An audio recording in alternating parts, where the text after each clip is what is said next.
Hello everyone. This is the pre-market report video for today 9th November 2023 for the Indian stock market in terms of Nifty and Bank Nifty.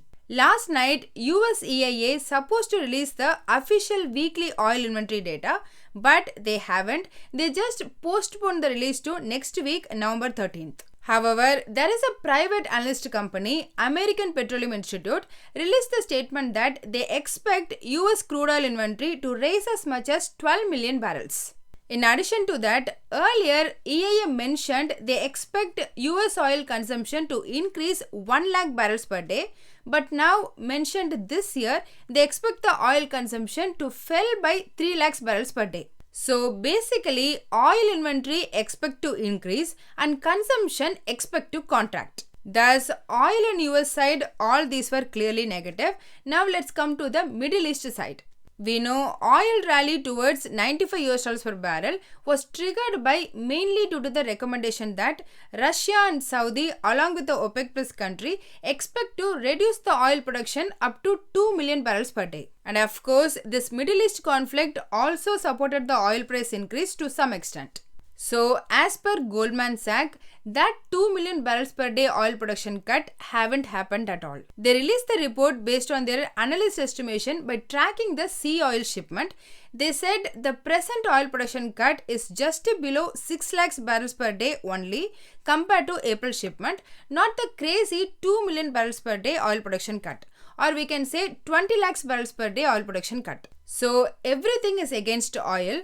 OPEC plus not reducing the oil production as they promised. Second, US consumption is dropping and US oil inventory expects to increase. In addition, last Monday, Chinese export contracted for the 6th consecutive month for more than 6%, which in turn again less demand from China as well. So because of all this, last night again oil price further crashed 2%. In the last 3 days it crashed over 8%. Anyway, at the time of this video, Brent crude is trading around $80 per barrel and WTI crude is trading at $75.5 per barrel. Thus, in line with that oil price drop, all the oil production company in US closed negative. Here, I like to highlight one important thing. The oil companies in India are all predominantly oil refining companies, not the oil production companies. Indian oil companies buy oil from Saudi or Russia, they refine them and sell those. That's why the margin plays a major role. And yesterday there was a wide expectation because of this oil price, and this refining margin expects to improve in India. Thus, all oil companies in India closed very positive. In direct contrast to that, all the US oil companies, they were predominantly both production and refining, and that's the reason drop in oil price is always against them. Whereas in India, oil price won't have direct impact on the stocks, rather than the effect of refining margin will dictate. For example, if petrol and diesel price end product is higher and raw crude oil price is lower means, then that's positive for Indian oil companies. I hope it's clear. One might argue Reliance is oil producing in various places like K2 etc. But those oil production revenue is very marginal. It's just 5% in total overall revenue. Anyway, back to US market. Because of this core sector weakness, Dow Jones alone closed marginally negative. Other two, S&P 500 and Nasdaq, closed marginally positive as US market is playing waiting game. Last night Fed chairman did deliver the speech in Fed Statistics Conference, but he didn't offer any clue about the future monetary policy direction. However, as I was saying in the last 3-4 days, tonight there is a schedule for him to deliver a keynote about monetary policy followed by a question and answer session. And also in the last 1 week time, S&P 500 increased near 6.5% and Nasdaq increased 5%. Thus, both of them in the double top resistance area. For S&P 500, it's 4,400 and for Nasdaq, it's 13,750. Considering all those, market just played a waiting game and they are looking forward towards the today's Fed chairman speech. In the end, Dow Jones down by 0.12%.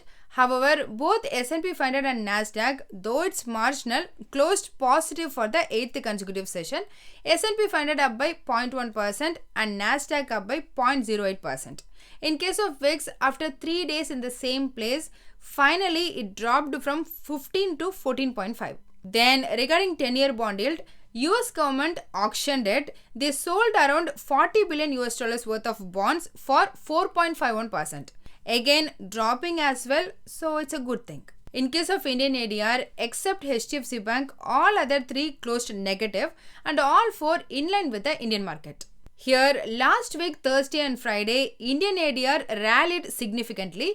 However, none of that was transferred into Indian ADR. Finally, last night, all those arbitrage is balanced now. About GIFT Nifty, yesterday during our market time, there is one weird thing happened. I mean, for this month expiry, we still got 20 odd days more. Generally, for these many days, the GIFT Nifty premium to the spot market usually will be around 70 to 100 points. But however, yesterday it was only 40 points. This kind of low premium at this calendar day happens only if market thinks that the upside is restricted means. So today early morning around 3 o'clock, GIFT Nifty closed at 19,491. If we consider 40 points premium, then probably market opens flat. If we consider 70 points premium, then market will open gap down of 30 to 40 points. Let's see. In terms of institution, FII net sold for 85 crore rupees and DII net bought for 525 crore rupees. Again, trade volume was only 70 to 75% of what FII traded in the last 6 months, and also in the 3 months on an average, the net sold for 1500 crore rupees. But in the last 4 days, 2 days the net sold for under 100 crore rupees and 2 days the net sold around 500 crore rupees. So their selling intent also looks reduced. And here my opinion is, if oil price stays below 80 US dollars per barrel for 1 or 2 weeks and the low US inflation data next week, both might make the FII again as net buyers.